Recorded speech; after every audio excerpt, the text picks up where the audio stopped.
Hey, gang, the talk of the Commonwealth is some of the scams that are out there, and the Better Business Bureau joins us to keep you safe. And listen, take it from the Hankster of Love that there are these Valentine's Day scams that are out there, and that can really lead to a not so romantic night if you've lost a bunch of money, right? So Nancy Cahalan is here, and she's going to tell us about how the scammers use impersonation and blackmail and trickery, and they do it all just to steal your data. Let's go to Nancy. Nancy, thanks for being with us to talk about these online romance scams.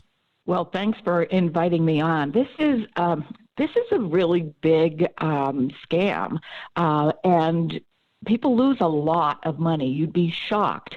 In the past 3 years, let's see, victims in the United States and Canada have reported losing nearly $1 billion with a B over the last 3 years. And we estimate that there may be more than 1 million victims in the U.S. alone. So here's the thing about romance scams. People are embarrassed. They probably don't. We feel they're really underreported because it's probably just the tip of the iceberg that we see in these reports. So what are they and how can we avoid them?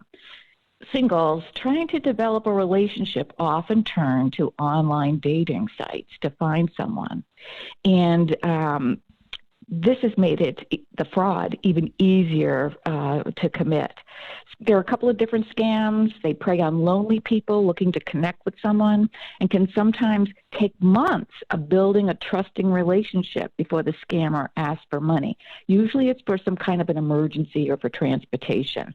So let's look at the anatomy of a romance scam. Yeah. First, they contact the victim. And they'll use dating websites, apps, Facebook, other social media, because the scammers are crooks. And many of them will use stolen credit cards to join these sites to post fake profiles. They meet victims, interact with them, and the first red flag is they quickly try to get them to move to a different form of communication, such as email or texting. And now the video chat is an option as well. So this way, if the dating site identifies the scammer as being bogus and shuts them down, they're still in contact with the victim, and they haven't lost that advantage. So they'll often make fake Facebook pages just to kind of boost their fake identity, so that you will do a little research and then really believe who they are. So, but they're not who they are. So who do they pretend to be? So those engaging in online romance fraud try to build a persona that people think would best attract the opposite sex. So for women, they typically claim to be men that are financially stable, such as business owners or professionals. They work internationally, so that comes along later in the scam.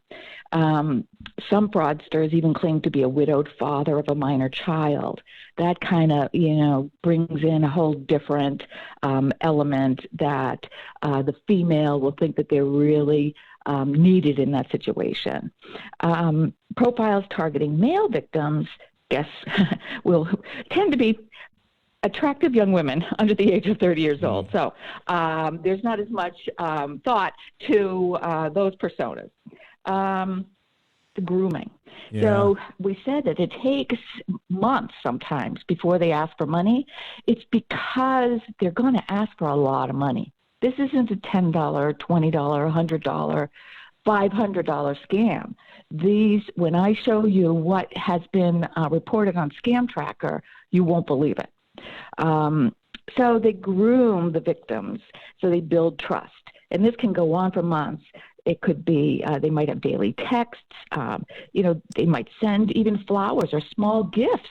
And they'll sometimes ask for small favors. And this is to try to get that victim used to doing things for the scammer. So here comes the sting. The scammer, they finally ask for money. usually there's an emergency. So now this is where the international travel comes into play. There's been a business problem, an emergency, and they need to get a plane ticket. Maybe they've been mugged in a foreign country and lost all their money. So this is how they start to reach out to the victim to get the money. And even if the target realizes they've been the victim of a scam, the fraud can continue with a new scammer pretending to help them get their money back. Oh, my gosh. So it's unbelievable. It's diabolical. Looking in Scam Tracker, I mean, I couldn't believe what I was reading here. I'll leave the names of the dating apps out of it. I met Mark through a dating app. He told me he was a gemologist associated with Gemstones Ltd. This goes on. There's some kind of, he's in Turkey, so here's the international flavor. He needed some money, so she lent him $1,500 for an interpreter. This goes on and on. Next thing you know, he needs $50,000. Then he needs $6,000. Then it was a total of $193,000 Oh, my gosh. that this victim lost to this scam. So as I said, these aren't small scams, and they invest a lot of time warming up their victims, getting them ready, grooming them for the big payoff. Here's another one, $90,000. This one is local and pretty recent. And this includes, I think we talked about this one before, they scammed this individual with a Bitcoin scam. So he said his money had been frozen for reasons, and he couldn't write me checks. So she took money and put it in a CoinCloud ATM machine and converted it to Bitcoin for his wallet. And so that was $90,000 lost. Another one. Nancy, we only have about 30 seconds, so I'm just gonna hold it right there, because just enough time to tell people again. Hey, you see these red flags, and 193,000. My goodness, don't send that money. Don't send that personal information to somebody that you have never met. Nancy, we're gonna do it again next week. Okay, stay safe. Great, thank you. Yes, stay safe means so much these days. Nancy Cahalan, CEO, Better Business Bureau.